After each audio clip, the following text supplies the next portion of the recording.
Movie అయితే complete చేసా. Movie విషయానికి వస్తే మ్యూజిక్ షాప్ మూర్తి.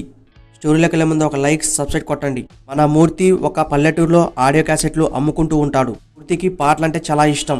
మూర్తి అనుకున్న గోలు రీచ్ అయ్యాడా లేదా అనేదే మూవీ స్టోరీ. మూర్తికి 50 సంవత్సరాలు వచ్చిన తర్వాత కూడా ఆ సంగీతం మీద ఇష్టం పోదు. మూవీ స్టార్ట్ అని కాంచి లాస్ట్ ఎండింగ్ దాకా కూడా ఆడాల కొద్ది గొప్ప లేకుండా లాస్ట్ మూమెంట్లో బూస్టింగ్ వచ్చింది అనుకోవచ్చు మూవీ.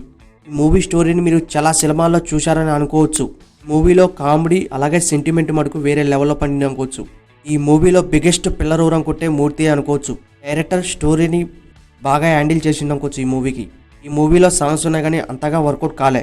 థియేటర్స్లలో రిలీజ్ అయ్యి కావాల్సిన సక్సెస్ ఈ సినిమా ఇవ్వలేదు, కానీ ఇప్పుడు ఓటీటీలోకి ఇడిచిపెట్టారు. ఈటీవీలో రన్ అవుతుంది ఈ మూవీ. ఈ మూవీని చూడాలా వద్దా అనుకుంటే వన్ టైం వాచ్ అనుకోవచ్చు ఈ మూవీ ఒక మెసేజ్ అనుకోవచ్చు. మీకు ఈ మూవీ కావాలనుకుంటే తెలుసుగా ఎక్కడ దొరికిద్దో పోయి చూసేయండి. అలాగే ఒక లైక్ సబ్స్క్రైబ్ కొట్టండి.